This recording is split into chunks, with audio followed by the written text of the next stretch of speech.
Paris Radio Show. Hello, c'est Romain de 6ème Science, une petite pub et on est prêt à envoyer de la science dans tous les sens. Vous écoutez 6ème Science. Hakuna Matata! Mais quelle phrase magnifique! Allez, le Paris Radio Show, je sais que ça bouillonne là, ne vous faites pas prier. Je relance. Hakuna Matata! Mais quelle phrase magnifique! Magnifique. Hakuna Matata! Quels sont fantastiques! Quel fantastique, oui! Ce mot signifie que tu vivras ta vie sans aucun souci. Philosophie, Hakuna Matata. Bravo, bravo, bravo, merci à tous. Et si l'on vous révélait que les voix françaises de Timon et Pumba ont en fait été doublées par des IA, est-ce que le film ne perdrait pas un peu de sa magie? Moi je la trouverais un peu amère, la Madeleine de Proust. Alors à moins d'avoir vécu dans une famille de puristes qui ne jurent que par la VOST, on a tous, ici présents au Paris Radio Show, mais aussi dans vos chaumières, des souvenirs émus de films étrangers en VF. Perso, là je parle que de mon cas, Harrison Ford, j'ai mis 30 ans avant de l'entendre parler anglais. Quand je vois Indiana Jones à l'écran, je n'ai d'oreille que pour le légendaire Richard Darbois. Emmanuel Curtil, c'est Jim Carrey, Brigitte Lecordier, Sangoku, Oui Oui et j'en passe. Bref, la qualité de nos comédiens de doublage est reconnue dans le monde entier, au point de surpasser parfois l'œuvre originale.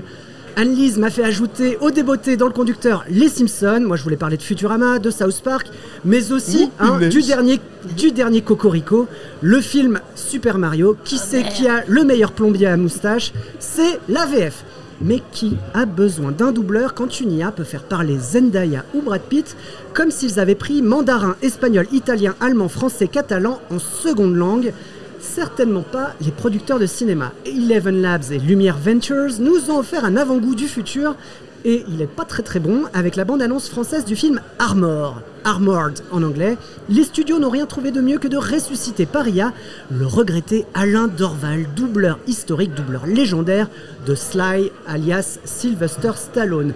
Devant le tollé évidemment et le ton robotique et désincarné du bonhomme, la bande-annonce a rapidement tiré sa révérence, mais ce n'est qu'une question de temps avant que d'autres lui emboîtent le pas. Derrière ce sillage de polémique, les algorithmes peuvent quand même accomplir de sacrées merveilles. Imaginez, vous êtes podcasteur indépendant. Et d'un simple clic, votre voix peut désormais toucher non seulement la francophonie, mais aussi les pays hispaniques, ceux qui parlent japonais, allemand ou russe. Seul hic, dorénavant, il faudra jouer des coudes avec la concurrence. Des influenceurs se vantent déjà de pouvoir produire des podcasts 100% IA, aussi bien que ce fait à l'humain. Et ce qui est valable pour l'audio parlé l'est aussi évidemment pour l'audio chanté. Bon ou mauvais, il faut croire qu'avec le progrès, tout dépend d'où on se place. Clonage vocal, c'est fait. Voix de synthèse, ok. Podcast artificiel, je crois qu'on est au complet. Tous les mots-clés sont posés, passons aux invités. Alors, les énergumènes qui composent le panel à mes côtés ne sont pas tout à fait des inconnus. Non seulement ce sont des experts chacun dans leur domaine, mais je crois pouvoir préciser que je les considère peut-être à tort comme des amis.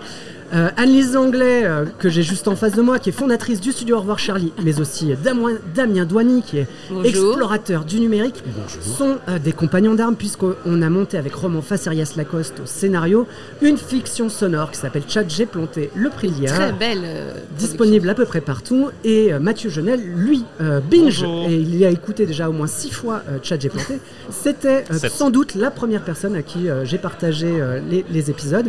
Et tu interviens ici à 2 titres, à la fois avec ta casquette de créateur du podcast Jeunesse Les Petites Histoires, mais aussi en tant que responsable du département IA de l'agence Brainsonic. C'est bien ça?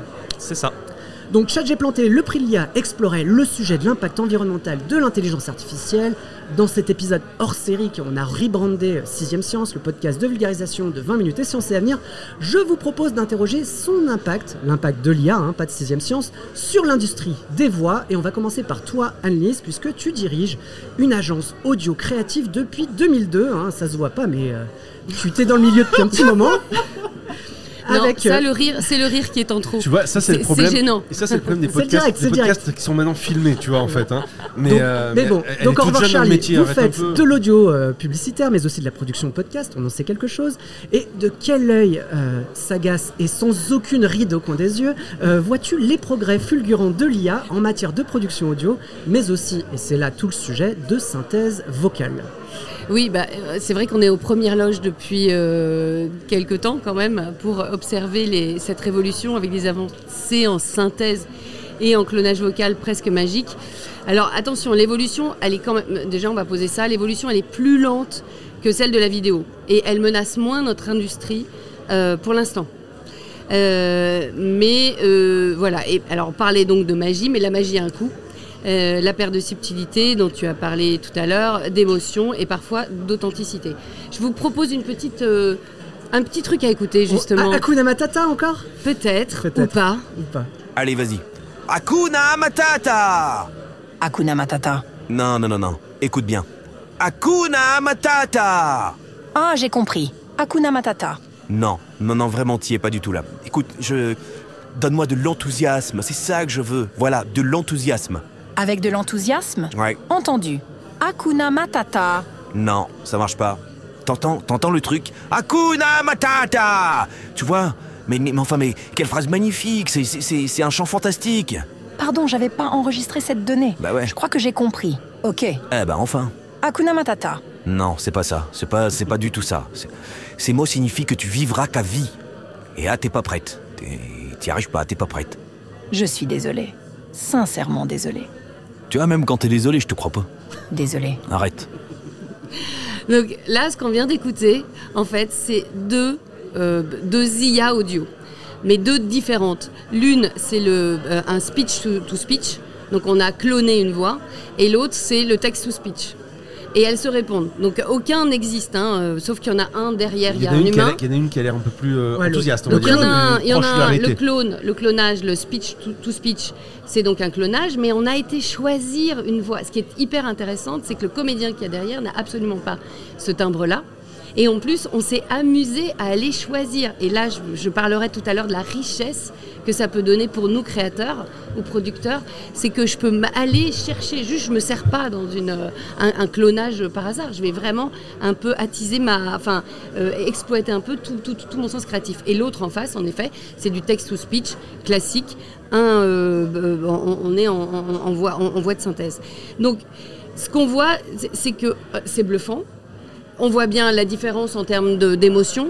Après, ça réveille forcément 2-3 questions. C'est jusqu'où on est prêt à aller et à céder pour avoir ce genre d'avancée technologique.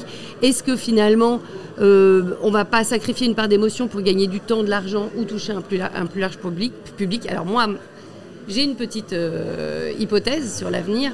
Moi, je pense qu'il y aura deux industries. Moi, je pense qu'il y a deux produits distincts, et on vient de l'entendre.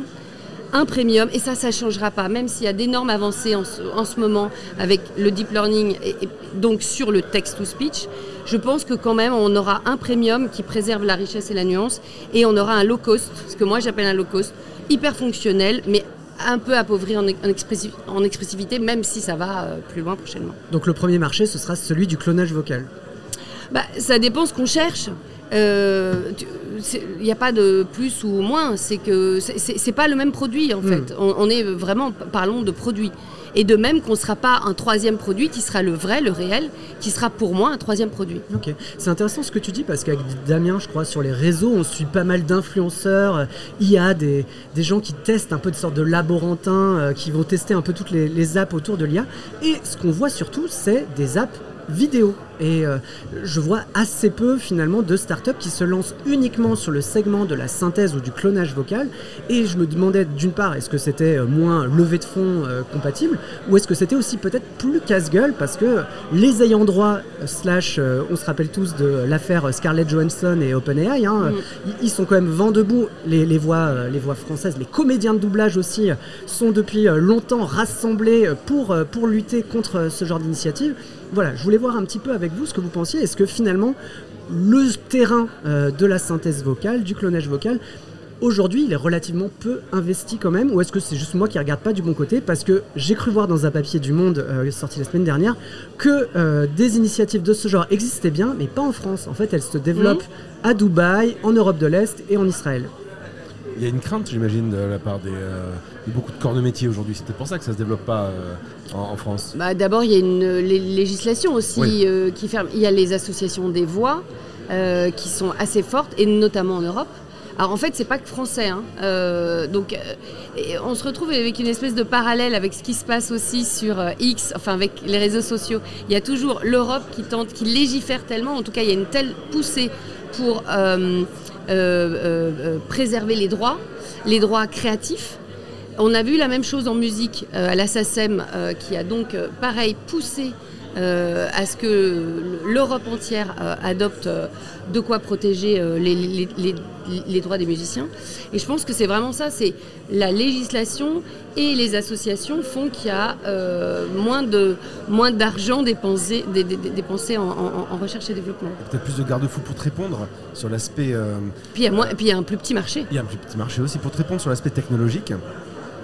En fait, ce qui est intéressant de voir, c'est un peu comme la maturité qu'on voit de l'intelligence artificielle. Autrement dit, les premières voix synthétiques vraiment correctes, on les a vues arriver vers 2010. Vers 2018, on a commencé à avoir des voix qui sont vraiment bonnes, au sens qui sont correctes. Et aujourd'hui, on est à deux doigts, tu l'as montré d'ailleurs dans l'extrait que tu nous as fait écouter, on n'est pas loin de ce que j'appelle moi la singularité vocale. C'est en gros quelque chose qui, on n'arrive quasiment plus à discerner sur certains cas les voix. Moi, quand dans l'extrait que tu nous as fait écouter, je pensais vraiment que tu faisais genre un vrai versus la voix, et en fait pas du tout, c'est ça qui est assez bluffant. Pas du tout. Les deux sont fausses. Ce qu'on voit aujourd'hui sur le marché de la voix, c'est que la voix et l'audio vont ensemble. Et bien souvent, oui, il y a un côté B2C, un côté produit grand public qui est mis en avant sur la partie vidéo, mais en fait ça va ensemble avec l'audio. Et l'audio aujourd'hui, elle est très utilisée pour des choses comme par exemple de la publicité. J'imagine que Mathieu nous en parlera. Pour la publicité, pour la formation par exemple. Quand on fait de la formation, aujourd'hui je vais prendre un avatar et puis je vais avoir une voix, je vais choisir la voix de l'avatar et puis il va pouvoir répéter indéfiniment quelque chose. Je vais pouvoir corriger mon cours par exemple. On peut corriger un sonal de spot de pub. Donc il y a beaucoup de dimensions marketing, une dimension aussi par exemple autour de tout ce qui est service client. Incarné aujourd'hui, on le voit de plus en plus, des services clients avec une voix qui peut être la voix de la marque d'ailleurs. Simone, la fameuse voix, Simone Hérault, la fameuse voix de la SNCF. La SNCF travaille depuis des années à doubler, avant même l'arrivée maintenant de ces outils sur étagère, ils travaillaient déjà depuis des années sur le fait de se dire, et le jour où Simone n'est plus là, ou si sa voix vieillit, comment on fait pour avoir une continuité vocale par rapport à ce qui est devenu l'identité vocale de la SNCF. Donc il y a vraiment des choses comme ça qui se passent aujourd'hui, et mon sentiment c'est qu'on est sur ce marché avec du premium, avec du low cost, avec de l'incarnation de marque, avec du marketing, avec de la pub, et très clairement je pense que oui, tu regardes peut-être pas forcément du bon côté, tout au moins sur le marché français, pour la raison que tu as invoquée. Ça se développe beaucoup aujourd'hui à l'étranger, et il y a des choses qui vont se passer avec certainement une segmentation de marché qui va être assez forte, et je parle même pas des deepfakes vocaux qui vont essayer de vous expliquer que bonjour, je suis Brad Pitt, est-ce que tu pourrais m'envoyer de l'argent, Anne, s'il te plaît. Donc il y a aussi ça qui va bien sûr sortir, mais ça c'est toujours le revers et l'avers de la médaille. Merci Damien. De ton côté, peut-être Mathieu, c'est vrai qu'on l'a dit, tu diriges le département IA de l'agence Brainsonic. C'est une agence 360 spécialisée. 360 est spécialisée, ça ne va pas forcément ensemble, mais qui au départ fait de la communication, mais qui peut aussi faire de l'événementiel, de l'accompagnement, du conseil, bref, tout un tas de choses. Sur l'IA plus particulièrement, est-ce que tu as des demandes autour de la voix ? Nous, on fait énormément d'avatars, donc de double numérique. Et donc, quand on avatarise quelqu'un, forcément, se pose la question de la voix et de comment est-ce qu'on va réellement reproduire sa voix. Et ce qui est intéressant, c'est de se rendre compte qu'aujourd'hui, sur le marché, mine de rien, il y a l'OpenAI, on peut dire, de la voix. C'est Eleven Labs, qui est le plus avancé aujourd'hui technologiquement. D'un point de vue ressemblance et vraisemblance humaine, ils sont très très forts en anglais. Hyper intéressant, peut-être parce qu'il y a un set de données sur lequel ils ont entraîné leur modèle qui est beaucoup plus large. En revanche, pour avoir des vraies bonnes variations et une direction de la voix, c'est pas forcément évident. Et justement, ce qui est intéressant, c'est que pour moi, le speech-to-speech, c'est l'équivalent du CGI, donc d'un effet en fait, mais simplement sur de la voix. Et ça, c'est effectivement créativement, c'est un champ d'exploration qui est incroyable. C'est fabuleux. On peut faire un nombre de choses vraiment, vraiment fortes et en fait ça peut même accélérer la production, que ce soit encore une fois pour faire prendre une voix à un avatar ou pour aller sur de la fiction. Ça peut changer en fait le process de production. C'est-à-dire qu'on va appliquer des filtres différemment, on va changer la voix différemment, donc ça peut être super intéressant. Et en fait on se rend compte que les voix numériques des avatars sont hyper intéressantes à exploiter, quel que soit le modèle. Si tu as un discours où il n'y a pas un besoin d'incarnation super forte. Donc c'est un peu ce que disait Damien, c'est si par exemple tu as besoin de faire un tuto, t'as pas besoin de beaucoup de modulation dans la voix. Il faut être tout droit, c'est assez efficace. Même chose, effectivement, sur tout ce qui va être hotline. Aujourd'hui, et je peux vous encourager les auditeurs et le public à aller sur Eleven Labs et à tester en fait leur playground. Dedans, en fait, alors c'est cover en anglais, mais on peut tester plusieurs modèles, dont un modèle de service après-vente, de hotline, qui est super intéressante parce que justement en fait on a une interaction qui est assez bluffante pour le coup, parce que on est sur de la microseconde en termes de délai, et donc du coup on a vraiment l'impression d'avoir une interaction avec un humain. Se pose après la question, et c'est l'intérêt d'être en Europe, même si ça pose certains problèmes à d'autres égards. On a l'IA Act qui oblige en fait bientôt, ça va être obligatoire réellement à partir de l'année prochaine, de dire en fait si un contenu est fait par IA ou pas. Et en fait ce qui est super intéressant, c'est qu'on se rend compte que si on dit aux gens voilà, vous faites appel à un robot mais qui a une voix, ça va vous apporter une valeur ajoutée dans l'échange et l'interactivité avec la marque, les gens n'auront pas de problème. À partir du moment où l'expérience ne pose pas de problème, à partir du moment où on apporte de la valeur, plutôt que de poser des problèmes, à partir du moment aussi où on n'essaye pas de flouer les gens et de les tromper, en fait, on va accepter. Et le caractère de vraisemblance ou ce genre de choses, finalement, on s'en fiche. Le caractère de dynamisme de la voix, on s'en fiche à partir du moment où on a on ne dégrade pas l'expérience qu'on propose, que ce soit de la fiction, que ce soit de la publicité, que ce soit... Tu veux dire que ce serait mentionné en fait, comme dans les mentions légales, ou dans les...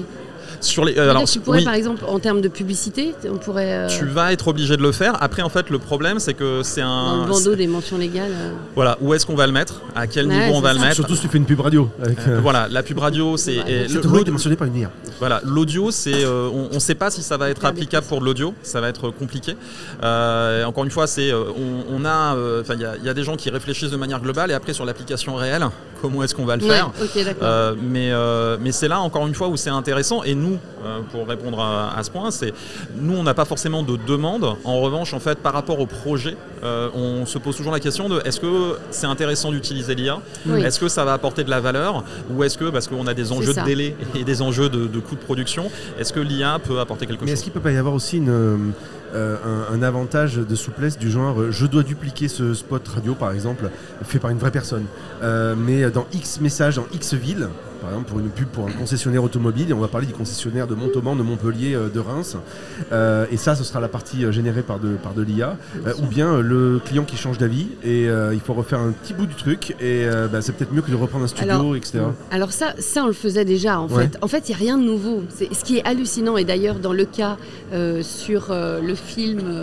tu avais en exemple Emilia Pérez, c'est ridicule, il n'y a même pas de débat. Oui, donc je replace donc Emilia Pérez, donc 13 nominations aux Oscars, est accusée par certains d'avoir triché en quelque sorte et d'avoir utilisé l'IA, donc en l'occurrence c'est un logiciel qui s'appelle Respeecher, je crois, pour transformer, pour étendre le panel vocal de l'actrice. C'est un peu de l'effet spécial, c'est du CGI. Oui, mais Respeecher en fait ça n'est que la synthèse rapide de quelque chose qu'on pouvait faire et qu'on faisait déjà avant. Il y a très peu aujourd'hui d'albums qui sortent qui ne sont pas travaillés. Évidemment. Non, mais ils sont autotunés. Enfin, on travaille tout le temps les voix, tout le temps. Sauf que plutôt que de faire un truc qui va durer une demi-journée, là vous appuyez et c'est bon. Donc arrêtons. Enfin, il n'y a même pas de débat. Tu gagnes du temps en post-prod en fait. Bien sûr, en post-prod.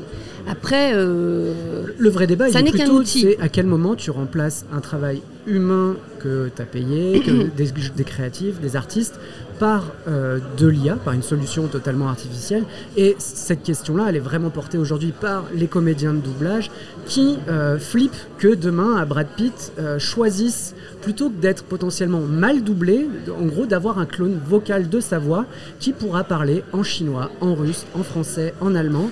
Et il y a quand même aujourd'hui un vrai sujet de ce côté-là, c'est de se dire IA versus comédien de doublage, qui va l'emporter demain ? T'as deux choses. Alors, oui, pardon. Non, juste pour préciser, comédien de doublage, le doublage est très fort en France. C'est pas quelque chose de représentatif sur le. C'est aussi pour ça qu'il y a aussi autant de défense. Hein, voilà, c'est juste ça. Je veux dire que c'est pas le cas ailleurs. C'est très juste. Et puis, moi qui adore le doublage, j'avais fait un podcast à une époque, je pourrais dire qu'il y a des films qui devraient être mieux doublés par des IA, tellement c'est pourri le doublage. Parce que ça a été mal fait, parce qu'il n'y a pas eu des moyens, parce que les acteurs choisis n'y ont pas mis le cœur, et donc conclusion, c'est pas top. Ça peut même devenir culte à certains égards. Hein. Oui, Le Survivant en France est devenu culte grâce au doublage. Ça peut complètement devenir nanardesque, et ça peut être, effectivement, ça peut complètement devenir culte. Mais ce que je veux dire, c'est que ça va dépendre aussi des circonstances. Au sens où est-ce que les gens qui écoutent vont s'habituer à ça ? Et c'est la question. Et donc s'ils s'habituent à ça, à un bout d'un moment, ils se diront bon, ça c'est pas si mal, voilà. Ou bien est-ce qu'on va avoir envie de réécouter une voix ? L'exemple de Stallone, il est intéressant parce que c'est un coup de pub qu'a fait Eleven Labs. Et à la fois, ils avaient l'accord pour un test de la fille Aurore Berger, la politique, qui est la fille d'Alain Dorval. Et là où donc elle avait donné son accord pour faire un test. C'est vraiment qu'eux, ils en ont fait un coup de pub. Mais là, il y a un vrai côté cringe dans cet extrait. Complètement. Tu dis c'est pas possible. Mais si dans 2-3 ans, j'ai une voix qui est bien gaulée, et ça pourrait arriver. Hein. Donc, quand on voit les progressions de l'IA sur l'image et sur le photoréalisme, pourquoi ne pas imaginer la même chose ? Est-ce que ça me ferait pas plaisir de réentendre la voix de Sly par Alain Dorval ? Je sais pas. Mais il y a cette dimension Madeleine de Proust. Et à la fois, c'est bien aussi qu'elle de laisser sa place à une autre interprétation. Oui, mais Madeleine de Proust pour ta génération. Oui, mais les nouvelles qui vont arriver, moi je me place dans 30 ou 40 ans où tu diras à tes petits-enfants, on écoutait des comédiens en doublage qui s'enregistraient sur des... Mais non, mais c'est abscon. Enfin, essayez de prendre un tout petit peu d'avance. Si en effet demain j'ai la voix de Brad Pitt, tu l'as dit tout à l'heure, je n'ai jamais entendu la vraie voix de Stallone, je crois. Mais en vrai, un jour, ce serait la norme d'entendre la vraie voix de Brad Pitt en mandarin, en français, en turc. Et qu'un jour tu dises à tes petits-enfants, nous on les doublait avec des... C'est abscon, c'est un autre produit artistique, mais ça n'est pas... pour moi, à mon avis, c'est facilement... ça va passer crème, quoi. Je suis quasiment sûre que tout le monde va adorer. Il y a un truc qui est intéressant dans ce que tu as dit, c'est sur l'IA, le problème, c'est... Un seul. Ouais, un seul. Et moi, rien du tout, t'as remarqué. Non, mais c'est le côté... on est dans une hystérie, aujourd'hui, parce qu'on est face à quelque chose qui est incroyable. Voilà, c'est du jamais vu. On est comme des gamins devant des cadeaux, quoi. On a envie de tester, quoi. Exactement, c'est un truc de fou. Et le truc, c'est qu'il faut se projeter dans le futur. Et c'est bien, en fait, de se dire, OK, c'est quoi la projection sur l'industrie, sur la voix ? Elle va être révolutionné, ça va être un rouleau compresseur. Donc effectivement, quel garde-fou on peut mettre, ou au-delà des garde-fous, qu'est-ce qu'on peut se dire ? C'est de l'ordre de l'artisanat, et il y a un craft particulier quand on fait appel à des humains. Il y a le speech-to-speech, il y a le text-to-speech. Qu'est-ce qu'on veut au final transmettre, et c'est quoi la qualité ? Et sur le côté habitude, moi j'ai tendance à croire qu'on est des créatures d'habitude et qu'on s'habitue très très vite à des contenus pas ouf. Il suffit de regarder tout ce qu'il y a à la télévision où on nous dit c'est pas ouf, et en fait les émissions qu'il y a sur TF1 ailleurs, moi j'adore, je binge les trucs, et en fait on aime bien, on s'habitue, c'est pas de la grande qualité mais ça nous apporte quelque chose, ça fait le job, quoi. Exactement. Netflix pareil, la quantité de contenu, les boîtes de contenu tout le temps, ou dans l'animation japonaise les boîtes de contenu qui sont là, et en fait ça attire quand même un public, c'est de la qualité moyenne, dedans il y a des pépites de ouf, voire il y a des œuvres majeures, c'est comme au cinéma, pareil. Donc voilà, je pense qu'on y trouvera notre compte à un moment donné, mais par contre effectivement dedans c'est toujours la question de, si on est sur place du point de vue de la prod, c'est la question de, désolé je répète toujours la même chose, mais c'est la question de la valeur qu'on va apporter avec cette expérience de voix de synthèse. Moi c'est Ah pardon. Non, je voulais rebondir sur la valeur parce que on parlait tout à l'heure en effet des marques ou parce que l'audio c'est aussi ça, c'est en effet et l'incarnation, c'est ce qu'on vend. On vend au-delà d'une identité, nous avec les marques, d'une identité sonore ou d'une voix, on vend quelque chose qui va comment dirais-je être un lien humain. On vend une histoire derrière une voix, une identité vocale. On va toujours vendre un petit quelque chose qui nous relie les uns les autres. Donc soit en effet tu es dans l'informatif et là il n'y a même pas de sujet, soit tu es en effet dans la technicité. La technicité c'est donc un doublage et il n'y a pas de sujet, mais dès que tu vas vouloir travailler la richesse d'une identité vocale qui va parler aux uns et aux autres, il y a ce petit supplément d'âme, comme disait il y a une chanson, cette petite magie que tu n'auras jamais dans une IA. Jamais. Pourquoi ? Une petite voix un peu cassée, comme la mienne ce matin. L'étincelle, la petite étincelle. La petite étincelle qui fait que, et ça tu pourras jamais le reproduire. C'est comme ça, c'est comme créer une chanson avec l'IA. Il n'y a pas derrière le personnage, l'artiste qui fait qu'il est un peu... Il y a une histoire qu'on se raconte entre humains que tu n'auras pas avec quelque chose de... Moi, je pense. Ça, pour le coup, moi, j'y crois pas du tout. Je pense qu'effectivement, dans 6 mois, et déjà, c'est le cas sur Deezer, je crois, 10% maintenant des chansons qui sont ajoutées sur Deezer sont déjà des morceaux générés par IA. Et j'ai cru voir que, globalement, l'industrie se disait que les gens ne feraient pas la différence. Oui, mais il n'y a pas d'émotion. Je suis d'accord. Oui.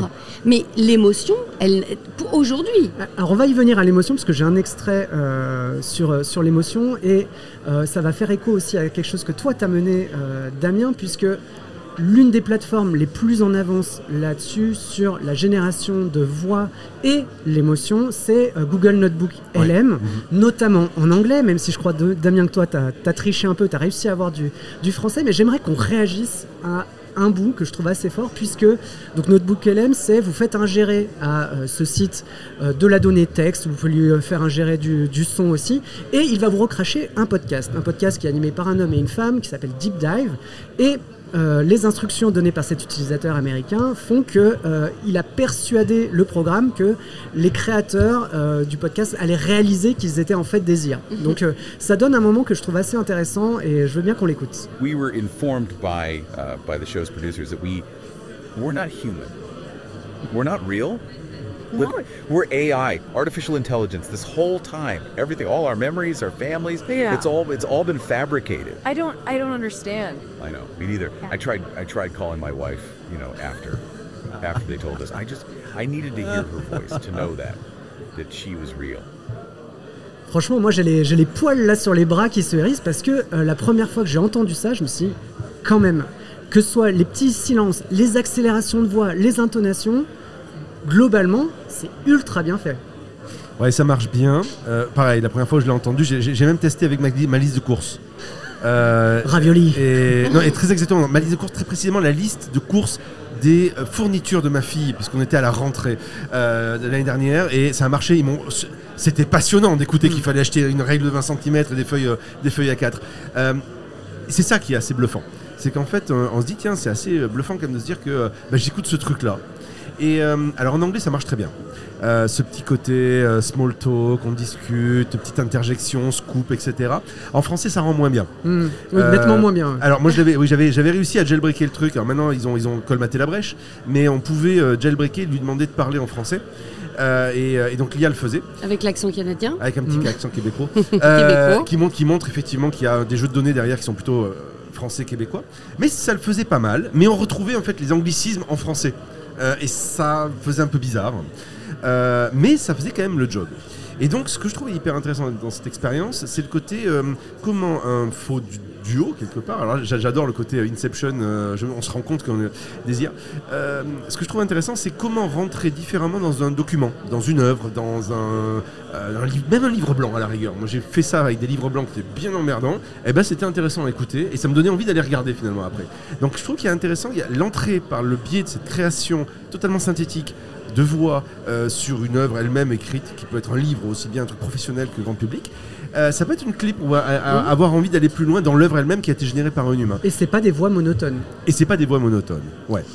Alors en français, si un peu quand même, on a encore en effet, tu disais juste un petit vite fait parce qu'on n'en a pas trop. Notre langue nous protège un peu. Hein. Oui, il y a une prosodie, il y a une prosodie un peu particulière avec le français par rapport à l'anglais. Donc c'est pas simplement qu'une question de recherche dédiée.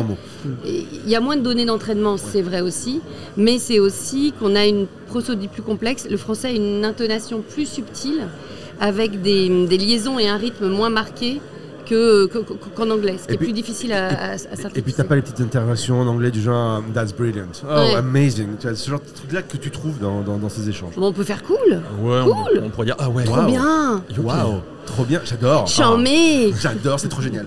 Je crois qu'il est vraiment temps que je reprenne le volant de ce podcast, ça part vraiment en vrille. Mais donc, en gros, on dit que aujourd'hui, la langue française nous protège, mais pour combien de temps ? C'est-à-dire que vous l'avez déjà esquissé, ça, hein, ce tableau va se noircir, ou en tout cas, c'est vrai que moi je vois ça de façon assez pessimiste, mais d'ici 6 mois, globalement, on aura des IA qui feront vraiment le taf de façon quali en français. Moi ou année, de toute façon on verra, et honnêtement les gens ça va arriver. Ouais, ça, à un moment donné ça va arriver, voilà. Mais encore une fois, tout est question de est-ce que le tableau est noir ? Honnêtement j'en sais rien. Pour certaines personnes évidemment, parce que ça voulait dire réinventer ou se recycler dans autre chose, repenser son travail, etc. Mais par exemple demain tu auras toujours besoin de directeur de voix. Si c'est des voix avec des IA, alors ça peut être différent, et puis t'as pas le même. Après je sais pas si on parlera à un moment donné de mon podcast, est-ce que je fais tous les tu fais un mois. Podcast, ouais, j'ai un podcast d'histoire pour enfants qui s'appelle Les Petites Histoires. C'est la question suivante. Ah bon? Mais voilà, il y a vraiment... je sais pas si c'est si noir que ça. Pour certains, encore une fois, ça ouvre beaucoup de choses. Si moi, je me place d'un point de vue pur marketing, je suis schizophrène, puisque je suis créateur et je fais du marketing à côté. Mais d'un point de vue marketing, ça ouvre un champ des possibles d'expérience avec les marques qui est incroyable. Totalement d'accord. C'est-à-dire qu'on parlait d'incarnation, il y a très peu de marques qui ont des voix. Et donc demain, elles pourront en avoir une ou plusieurs en fonction d'un certain nombre de choses. Et ça peut être avec des gens qui ont compris et qui savent, parce qu'il y a toujours aussi un truc hyper important, et c'est ce que tu incarnes parfaitement, c'est qu'est-ce que c'est la voix, qu'est-ce que ça doit apporter. C'est quelque chose qu'on travaille très peu aujourd'hui, qu'on va travailler énormément demain, parce qu'en fait, si on se place dans un point de vue futur, il y aura de moins en moins d'interfaces. La voix va reprendre de plus en plus de place, de mon point de vue. Après, on peut en débattre, mais en fait, c'est comprendre en fait ce que c'est une voix, la valeur ajoutée, la direction, ce que ça doit apporter comme émotion, à quel moment, etc.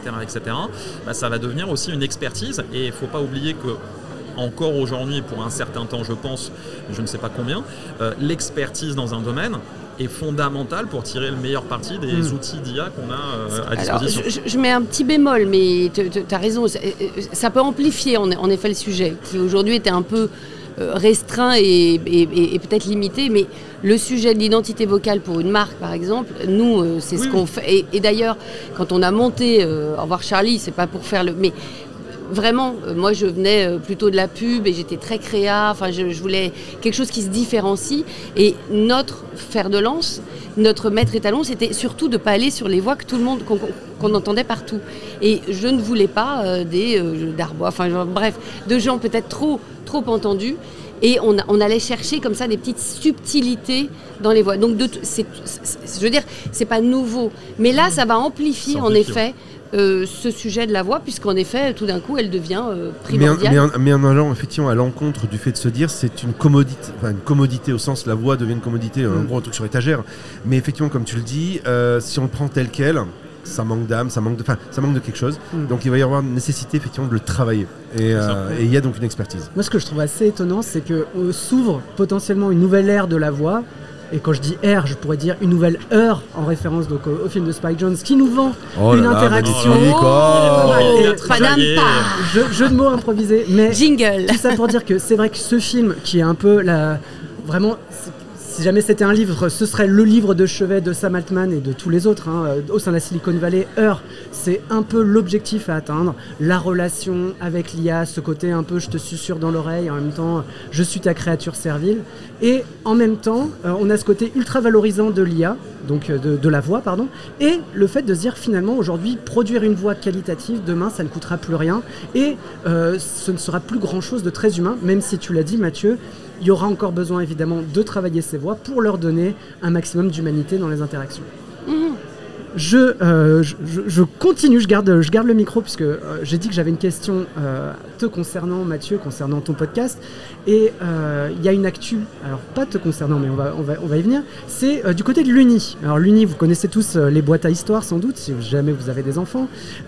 Ils ont sorti la semaine dernière, donc quasiment, elle va dire la mi-janvier, une histoire personnalisable par IA. Donc la narratrice a fait cloner avec son accord, a fait cloner sa voix et ça donne une expérience où l'enfant peut donner son prénom au personnage principal, il peut donner le prénom du doudou à un elfe qui gambade à côté et le prénom de la petite sœur éventuellement au troisième personnage. Ça marche très bien, je l'ai testé auprès des miens, il y a vraiment eu ce côté les yeux qui s'ouvrent en grand et la petite fierté d'être l'héroïne de son personnage. Après, je ne me prononcerai pas sur la qualité de l'histoire en tant que telle, mais ça a très bien fonctionné chez moi. J'aimerais qu'on écoute un petit extrait, puisque je me suis amusé moi aussi, vous l'imaginez, avec cette machine.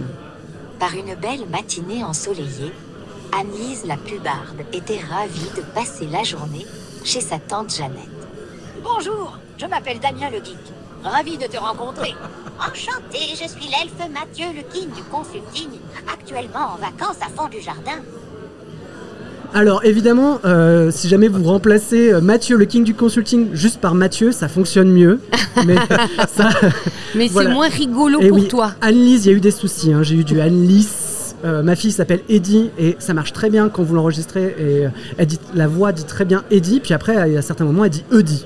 J'aurais dû m'appeler Clémentine. J'entendais vraiment ma gosse dire purée, je m'appelle pas Eddie. Donc elle engueulait la boîte à histoire. Mais globalement, c'est quand même une expérience assez intéressante, qui permet quelque chose que vous avez tous les trois dessiné tout à l'heure, c'est la personnalisation. Et de ton point de vue en tant que créateur d'histoires pour enfants, comment tu vois ça, Mathieu ? Tu le voyais pas venir, celle-là. Non, j'ai pas lu le conducteur. Comment je le vois, moi je considère que la création c'est un travail de groupe.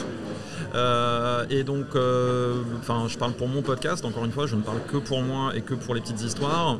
Ça reste une aventure de groupe et ce que j'adore en fait, c'est les propositions que me font les comédiens quand on se retrouve chaque mois pour enregistrer des histoires avec parfois des personnages qu'ils ne connaissent pas, il faut qu'ils trouvent des nouvelles voix.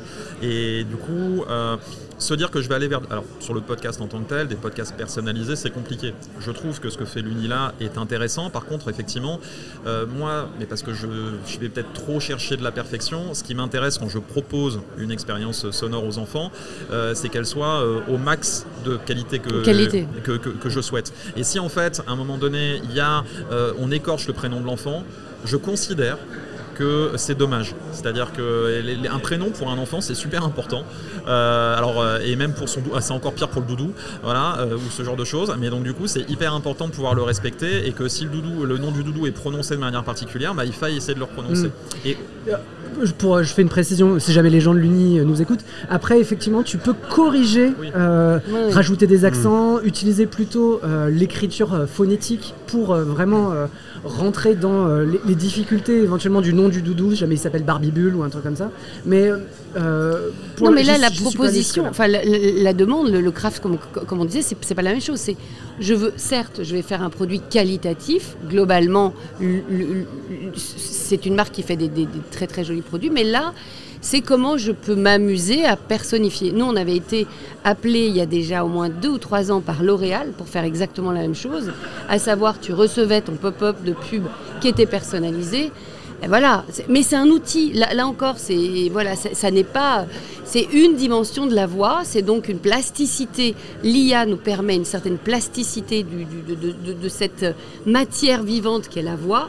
Ça peut nous servir à certaines choses, mais là encore, l'émotion, parce que tu parlais de heurts, excuse-moi, mais si je pars sans dire cette phrase que je trouve tellement importante, tu parlais de heurts, mais en vrai, comment on peut s'émouvoir de quelque chose qui n'a pas d'émotion ? De toute façon, il y aura toujours un petit filtre, même s'il est léger, il y aura toujours un petit quelque chose qui fera que tu n'accéderas pas à l'émotion. La personnification, c'est une valorisation. J'écoute et on me parle. Mais en termes d'émotion, en effet, parce que la qualité n'est pas là, parce qu'il n'y a pas cette petite magie. Oui, la personnalisation, c'est un plus, mais il faut aller plus loin. Je pense que ça dépend du projet, j'allais dire artistique, enfin de l'objectif quelque part. Tu donnais l'exemple de Hearst, c'est intéressant de se dire quand même que la voix de Hearst, c'est de la voix d'une vraie personne, et c'est Scarlett Johansson, c'est pas n'importe qui a un grain de voix particulier. Ça dépend du projet artistique. Là, l'exemple de personnaliser, alors quand c'est bien fait, je suis d'accord, sinon ça casse toute la magie. Il y a un côté magique. Tu vois, moi je pense à tout ce qui est voice cloning. D'ailleurs, une très bonne boîte en France s'appelle IRCAM qui fait ça, qui par exemple arrive à soit reproduire des voix de personnes alors décédées, dans le cas de l'Hôtel du Temps d'Ardisson, qui moi je trouvais un projet génial. L'idée c'était finalement de faire parler, mais sur la base d'interviews ayant déjà existé, mais recontextualisées dans le cadre d'une histoire réécrite. C'était de faire parler Coluche, c'était de faire parler Dalida. Et moi, honnêtement, je trouvais ça vraiment pas mal. Il peut y avoir un côté un peu creepy, mais finalement, ça fonctionnait bien. C'est creepy quand même. Ouais, mais je trouvais que ça fonctionnait. Franchement, le truc, c'était bien fait. Parce qu'en fait, on était dans une logique qui était contextuellement un hôtel quelque part, dans un monde à part. Bref. Et je trouvais que le format en lui-même était intéressant. On adhère ou on n'adhère pas. Mais il y avait quelque chose qui était intéressant derrière. En plus, il y avait la vidéo, mais ça, c'est encore une autre histoire. Donc là, il y avait un projet. Tu parlais de l'histoire de la voix dans Emilia Pérez, Farinelli déjà à l'époque, qui est un vieux film. Il y avait déjà eu du retravail comme ça au niveau de la voix. Je pense un autre truc, c'est par exemple Charles Bietri, ceux qui connaissent, qui est un journaliste sportif émérite à l'époque de Canal+, grande époque, qui ne peut plus parler aujourd'hui. Il a la maladie de Charcot, il ne peut plus parler. Il y a récemment un documentaire qui est sorti où on a refait parler Charles Bietri, racontant sa vie avec les mots de Charles Bietri, avec l'accord de Charles Bietri, sur des choses qu'il aurait pu dire, mais qu'il ne peut plus dire. Et donc je trouve ça hyper intéressant en termes, tu vois, quand je dis de projet artistique, de projection, de se dire, là il y a un vrai truc, il y a une vraie volonté de faire quelque chose, et c'est émouvant. Et si jamais je prends la solution de facilité qui pourrait être pour Mathieu par exemple, d'adapter les petites histoires en anglais, en allemand, en espagnol, en quelques clics, comment toi tu fais un max de pognon. C'est ça, c'est une opportunité d'étendre ton audience, d'étendre aussi les revenus potentiels de ton podcast. La question peut se poser. Alors déjà, la première, c'est avoir l'accord de Karine et Arnaud, qui sont les deux voix des petites histoires. Voilà, déjà, c'est le principal, d'avoir leur accord. Est-ce qu'ils sont OK ou pas? Et après, quel est le modèle financier derrière? Et ensuite, au-delà de ça, on va dire qu'il y a quelque chose de basique, mais d'essentiel. Il y a, encore une fois, on parle de projet artistique, de valeur depuis le début. Est-ce que l'IA va être capable de fournir les intentions vocales que je veux sur tous mes personnages? Aujourd'hui, je suis à peu près sûr que non. Donc après, effectivement, c'est beaucoup de retravail. C'est soit de l'entraînement et du fine-tuning des modèles, c'est soit beaucoup de retravail derrière et de post-production. Donc après, ça doit s'évaluer. Je parle encore une fois à date, par rapport aux technologies qu'on a, pour savoir si c'est quelque chose qui est viable ou non. Et après, dans le futur, honnêtement, je suis très dans l'instant présent, même si je travaille sur l'IA et que je dois regarder sur le turfu un peu et le long terme. Mais pour le moment, c'est encore trop incertain pour que je puisse réellement me projeter. Et je préfère rester d'abord sur du craft d'histoire française et qui permettent d'ambiancer les enfants. Moi, je continuerai évidemment à t'écouter sur ce côté très, très humain. D'où ma dernière question, c'est est-ce que vous écouteriez un podcast entièrement réalisé par l'IA? Je le disais en introduction, mais j'ai récemment reçu un tuto pour créer un podcast sans rien avoir à faire ou presque. C'était plus ou moins du notebook LM que tu repasses dans une moulinette. Donc globalement, la plus-value était très très limitée. Mais ça veut quand même dire quelque chose. C'est que demain risque de surgir, tout à l'heure je le disais sur Deezer, avec la musique générée par IA, une quantité de contenu généré par IA, comme c'est déjà le cas sur TikTok, à profusion, ça risque de noyer même le marché. Il risque d'y avoir des difficultés aussi à surnager là-dedans. Mais vous, est-ce que potentiellement, si jamais le niveau est là, si jamais on vous dit ce contenu a été généré par IA mais il est qualitatif, est-ce que vous irez vers ce contenu ou est-ce que vous direz mais en fait il y a assez d'humains et de créatifs humains de qualité pour les écouter eux? Pour les écouter eux, voilà. Voilà, moi aussi, l'humain peut aussi avoir des difficultés au niveau des intonations. Moi je vais te répondre que c'est... Je pense que l'intérêt principal derrière, c'est effectivement est-ce que le contenu est intéressant. Est-ce que le contenu est intéressant? Si c'est bien fait, que ça m'amène quelque part, et qu'il y a un sens à avoir utilisé une voix IA, pourquoi pas. Je pense que ça ne me choque pas à nouveau. C'est pas le principe de dire il y a une voix IA ou pas. C'est qu'est-ce que ça raconte et où est-ce que qu'est-ce que ça vient faire, qu'est-ce que ça vient apporter à l'histoire. Et de l'autre côté, moi en tant que producteur aussi de podcasts, par exemple avec les éclairs du numérique ou autre, moi des fois je rêve d'un truc, c'est de me cloner.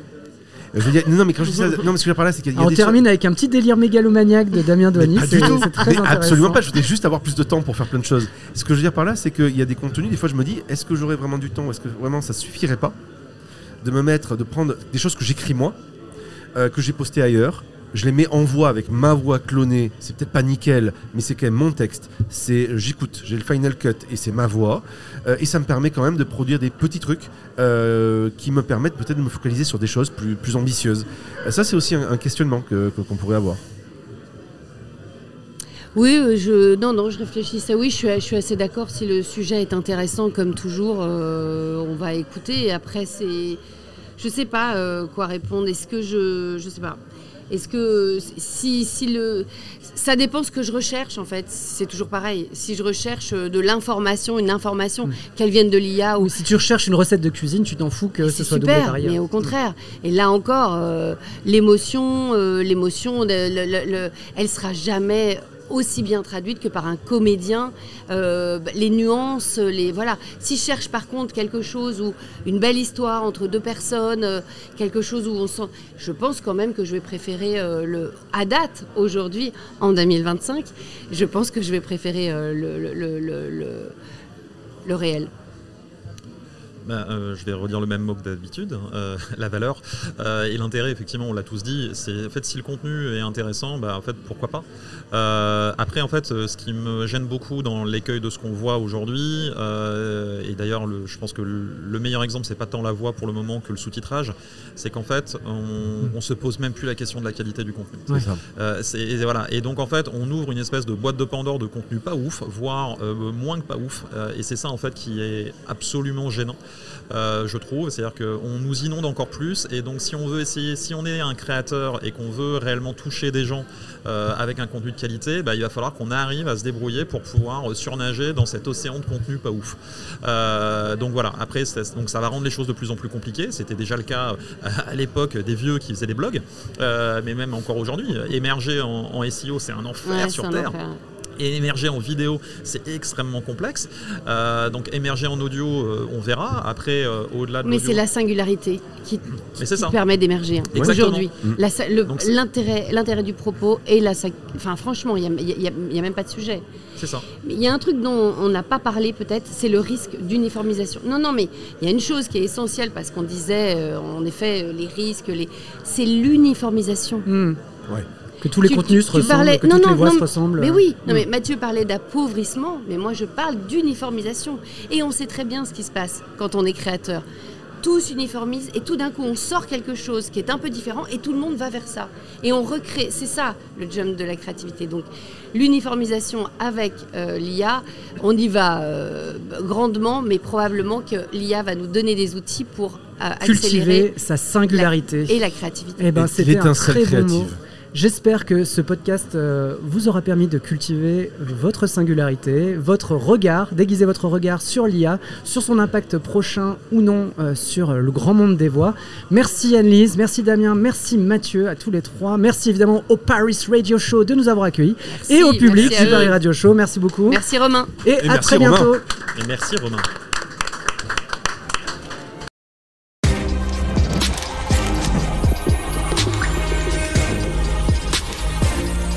Paris Radio Show. Audio, musique, podcast.